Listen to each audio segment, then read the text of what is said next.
past has disappeared. The future, it doesn't exist until we get there.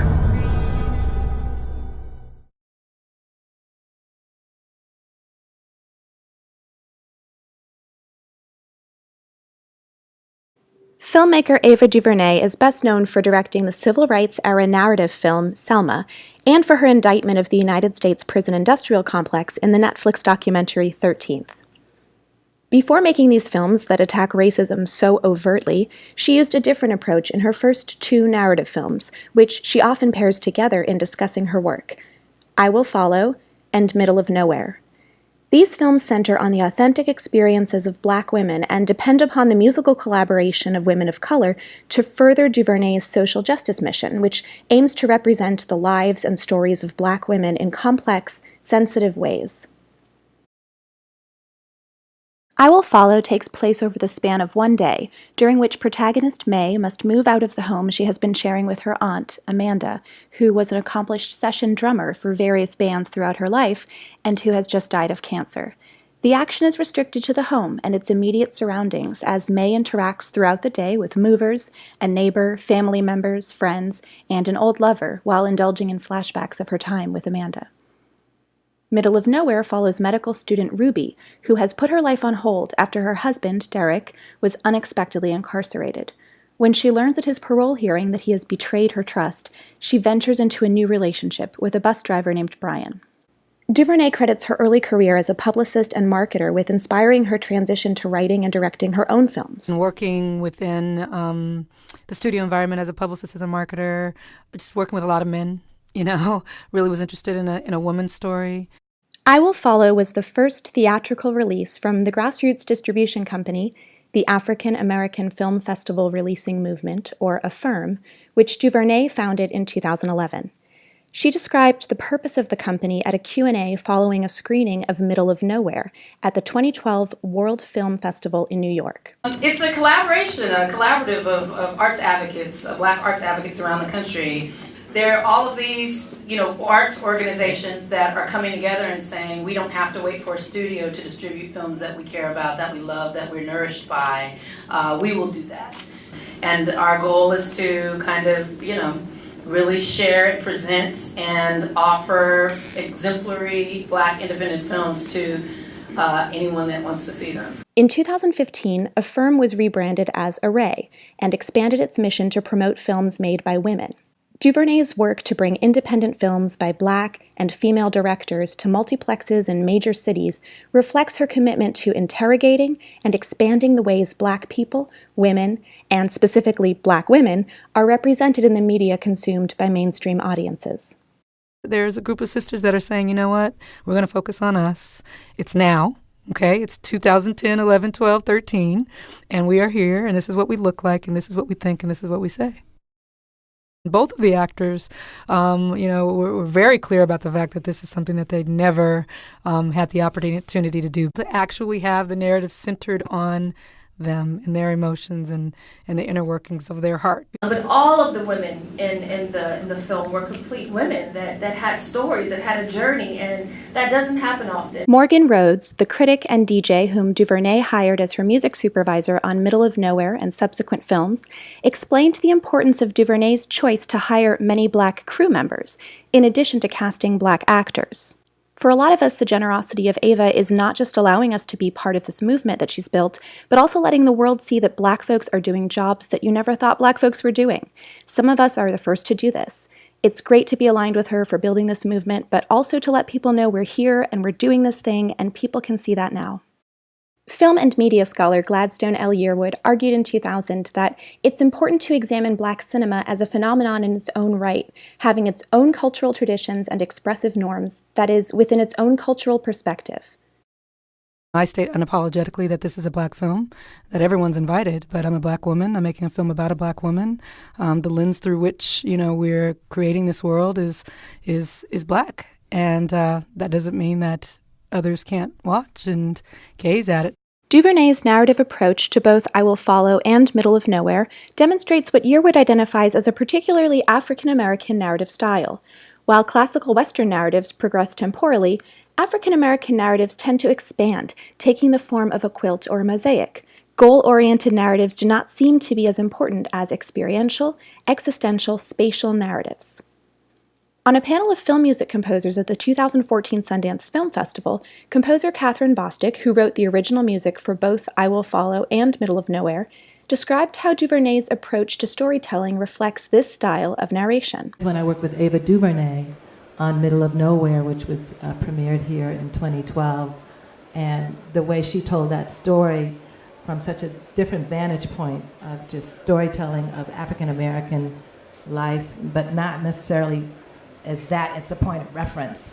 I mean, it was just a nice way of being effective in narrative storytelling, and I really appreciated being a part of that. Specifically, DuVernay uses long, slowly paced scenes in which the protagonists take time to simply think in order to compel the audience to feel empathy for them, which is significant since audiences usually aren't expected to empathize with Black female characters. DuVernay and music supervisor Rhodes use pre-existing songs with lyrics to communicate the content of the protagonist's thoughts to the audience, in ways I will examine in depth a bit later. Throughout the films, the main feelings conveyed through both protagonists are loss and loneliness related to separation, as DuVernay explains. The first film is about the loss of a loved one through death. The second film is about a loss of a loved one through incarceration. It's both regarding separation, and what we do when our anchor is removed, the person or thing by which we define ourselves. When that's gone, what do you do?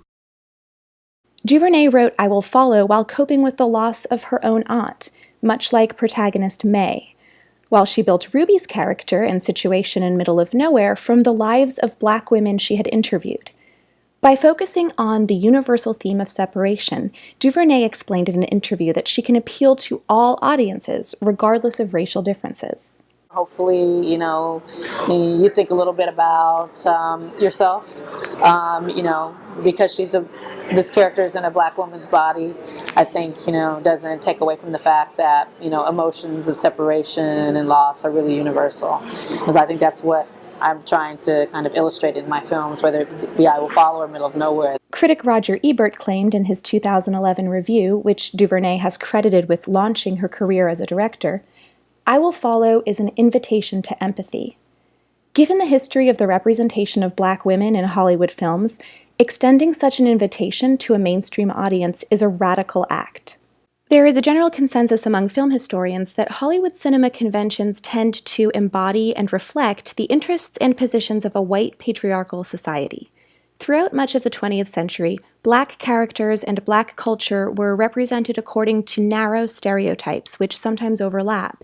Female characters were either the mammy, a maid, nanny, or housekeeper, the Jezebel, who is promiscuous with an insatiable sexual appetite, or the angry Black woman, who is overbearing and emasculating, especially to Black male characters.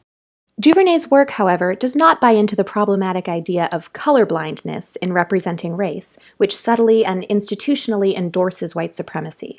As gender and race scholar David J. Leonard wrote in 2006, colorblindness limits conversations to stereotypes so that in the absence of overt stereotypes, racism is rendered invisible and meaningless within contemporary America.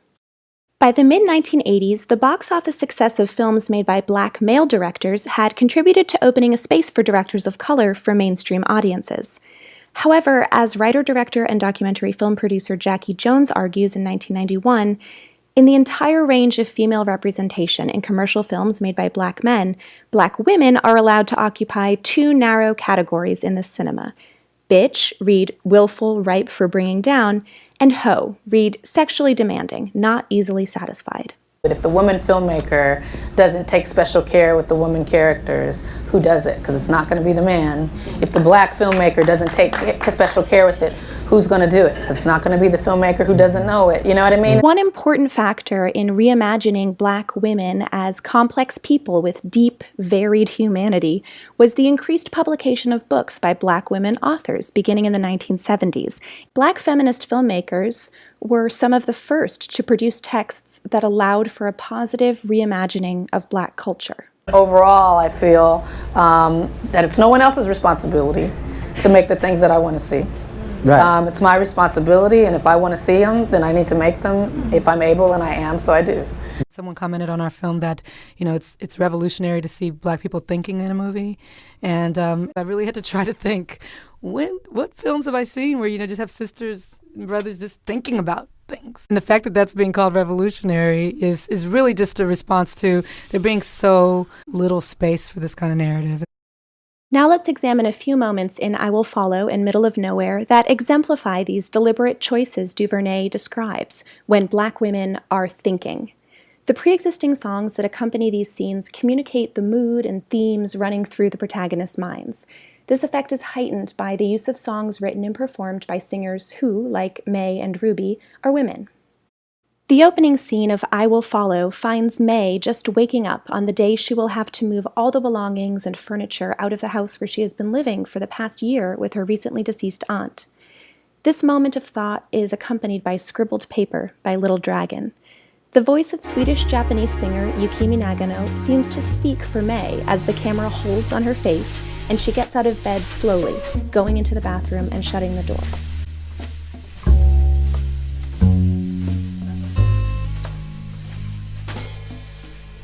'Cause I went looking for a trace of something that you left. And when I saw dry paint and your scribbled initials, I acted like I could care less while my thumb pressed to the paper. I wanted to find your portrait, wanted to have it.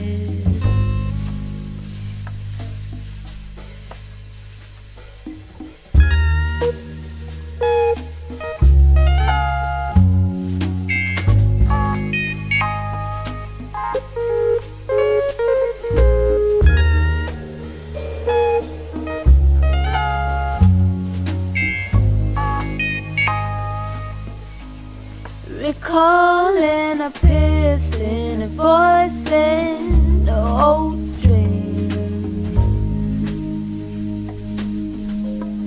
and ghostly images of a black train. Now seeing every page is turned away. In Middle of Nowhere, the first instance of music in the film occurs when Ruby arrives home in the morning after working a night shift at the hospital and sees roses waiting for her on her doorstep. On Time by Black American Rare Valverde accompanies her everyday actions of setting her alarm clock, pulling the blinds, carefully wrapping her hair, then unwrapping it, and lying back in bed to sleep. Ruby keeps her eyes open, imagining her incarcerated husband Derek there with her, cuddling and kissing comfortably and gently. It is a beautiful, tragic, and intimate scene, and Rare Valverde's voice offers the audience insight into Ruby's thoughts. I keep a picture of you near me.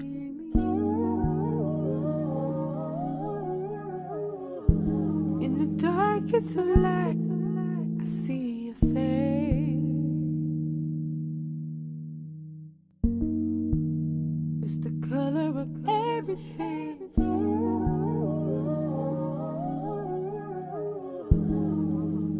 And it can't be replaced.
the only time DuVernay indicates the specific musical aspects of a scene in the screenplay is in her description of the interior of the club Juju.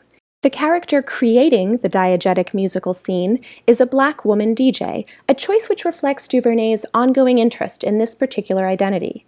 Her music supervisor for Middle of Nowhere, Morgan Rhodes, is a black female radio DJ. In fact, right after the transition from the club to the car, we hear Morgan Rhodes announce herself as the DJ to whom the characters are listening on the radio.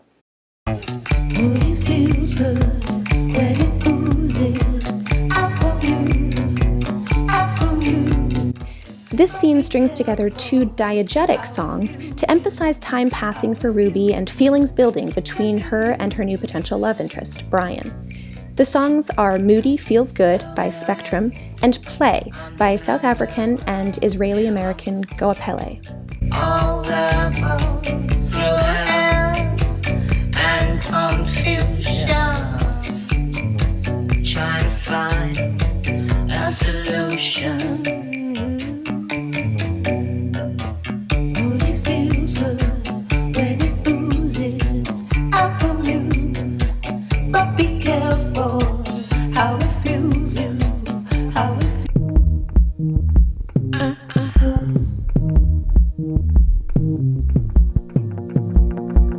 I wanna know what you wanna do. What if I could say there wasn't any rules? I wanna play around.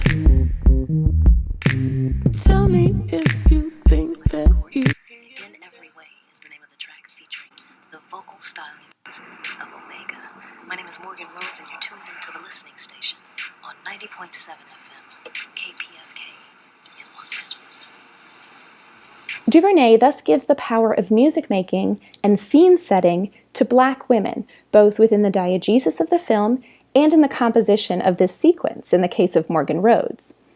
In addition to accompanying an important moment for Ruby as she thinks seriously about leaving her incarcerated husband Derek for Brian for the very first time, the songs Moody Feels Good and Play, and by extension the literal voices of lead singers Lola Olafisoye and Goapele, take an active role as interlocutors between the future lovers. These black women do the work of communication, both between the characters of Ruby and Brian, and between the storytellers, DuVernay and Rhodes, and the audience. It's just kind of the intimate lives of black folk and the nuanced kind of interior of us. And that's what I'm looking to do and looking to share with you. We're always in conversation about, the integrity of the Black cinematic image and what we're doing. I mean, we're really clear that this is a legacy that we are working in, that it goes far beyond box office. That for the Black cinematic image, it's really about the way we see ourselves and the way that we're seen. DuVernay's power as an activist derives from controlling production, distribution, and marketing of her own work, and from telling stories that are true to the nuanced, complex lives of black women like I Will Follow and Middle of Nowhere to resist dominant representations and ideologies. Especially in her portrayals of black women thinking, and in the careful musical accompaniment of these moments, she both conveys power to black audiences who don't see themselves in typical Hollywood stories, and compels diverse audiences of all races to empathize with the humanity of black women.